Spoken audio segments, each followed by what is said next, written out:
सफला एकादशी व्रत कथा। धर्मराज युधिष्ठिर कहने लगे कि हे जनार्दन, मैंने मार्गशीर्ष शुक्ल एकादशी अर्थात मोक्षदा एकादशी का सविस्तार वर्णन सुना। अब आप कृपा करके मुझे पौष माह के कृष्ण पक्ष की एकादशी के विषय में भी बतलाइए। इस एकादशी का क्या नाम है तथा इसके व्रत का क्या विधान है? इसकी विधि क्या है? इसका व्रत करने से किस फल की प्राप्ति होती है? कृपया ये सब विधान पूर्वक कहिए। भगवान श्री कृष्ण बोले, पौष माह के कृष्ण पक्ष में आने वाली इस एकादशी को सफला एकादशी कहा जाता है। इस एकादशी के देवता श्री नारायण हैं। विधि पूर्वक इस व्रत को करना चाहिए। जिस प्रकार नागों में शेषनाग, पक्षियों में गरुड़, सब ग्रहों में चंद्रमा, यज्ञों में अश्वमेध और देवताओं में भगवान विष्णु श्रेष्ठ हैं, उसी तरह सब व्रतों में एकादशी का व्रत श्रेष्ठ है। जो मनुष्य सदैव एकादशी का व्रत करते हैं वे मुझे परम प्रिय हैं। इसका महात्म्य मैं तुमसे कहता हूँ, ध्यानपूर्वक सुनो। भक्तवत्सल भगवान श्री कृष्ण कहने लगे कि धर्मराज, मैं तुम्हारे स्नेह के कारण तुमसे कहता हूँ कि एकादशी व्रत के अतिरिक्त मैं अधिक से अधिक दक्षिणा पाने वाले यज्ञ से भी प्रसन्न नहीं होता हूँ। अतः इसे अत्यंत भक्ति और श्रद्धा से युक्त होकर करें। हे राजन, द्वादशी युक्त पौष कृष्ण एकादशी का महात्म्य तुम एकाग्रचित होकर सुनो। सफला एकादशी व्रत कथा। चंपावती नगरी में एक महिष्मान नाम का राजा राज्य करता था। उसके 4 पुत्र थे। उन सब में लुम्बक नाम वाला बड़ा राजपुत्र महापापी था।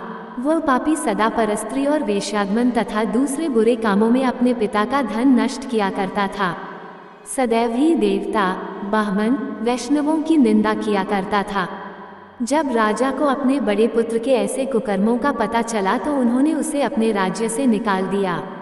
तब वह विचारने लगा कि कहाँ जाऊं, क्या करूं। अंत में उसने चोरी करने का निश्चय किया।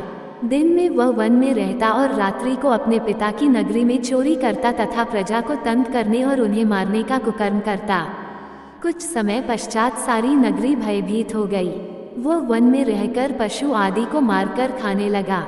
नागरिक और राज्य के कर्मचारी उसे पकड़ लेते किंतु राजा के भय से छोड़ देते। वन में एक अति प्राचीन विशाल पीपल का वृक्ष था। लोग उसकी भगवान के समान पूजा करते थे। उसी वृक्ष के नीचे वह महापापी लुम्बक रहा करता था। इस वन को लोग देवताओं की क्रीड़ा स्थली मानते थे। कुछ समय पश्चात पौष कृष्ण पक्ष की दशमी के दिन वह वस्त्रहीन होने के कारण शीत के चलते सारी रात्रि सो नहीं सका। उसके हाथ पैर अकड़ गए। सूर्योदय होते होते वह मूर्छित हो गया। दूसरे दिन एकादशी को मध्याह्न के समय सूर्य की गर्मी पाकर उसकी मूर्छा दूर हुई। गिरता पड़ता वह भोजन की तलाश में निकला। पशुओं को मारने में वह समर्थ नहीं था, अतः पेड़ों के नीचे गिर हुए फल उठाकर वापस उसी पीपल वृक्ष के नीचे आ गया। उस समय तक भगवान सूर्य अस्त हो चुके थे। वृक्ष के नीचे फल रखकर कहने लगा, हे भगवान, अब आपके ही अर्पण है ये फल, आप ही तृप्त हो जाए। उस रात्रि को दुख के कारण रात्रि को भी नींद नहीं आई। उसके इस उपवास और जागरण से भगवान अत्यंत प्रसन्न हो गए और उसके सारे पाप नष्ट हो गए। दूसरे दिन प्रातः एक अति सुंदर घोड़ा अनेक सुंदर वस्तुओं से सजा हुआ उसके सामने आकर खड़ा हो गया।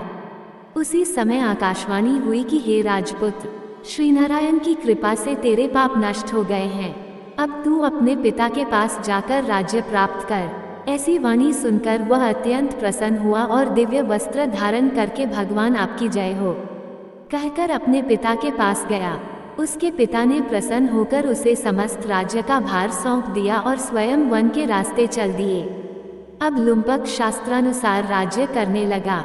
उसके स्त्री, पुत्र आदि सारा कुटुंब भगवान नारायण का परम भक्त हो गया। वृद्ध होने पर वह भी अपने पुत्र को राज्य का भार सौंपकर वन में तपस्या करने चला गया और अंत समय में वैकुंठ को प्राप्त हुआ। अतः जो मनुष्य इस परम पवित्र सफला एकादशी का व्रत करता है उसे अंत में मुक्ति मिलती है। जो नहीं करते वे पूंछ और सींगों से रहित पशुओं के समान हैं। इस सफला एकादशी के महात्म्य को पढ़ने से अथवा श्रवण करने से मनुष्य को अश्वमेध यज्ञ का फल मिलता है। अगर आपको ये कथाएं पसंद है तो कृपया शेयर, लाइक या कमेंट जरूर करें।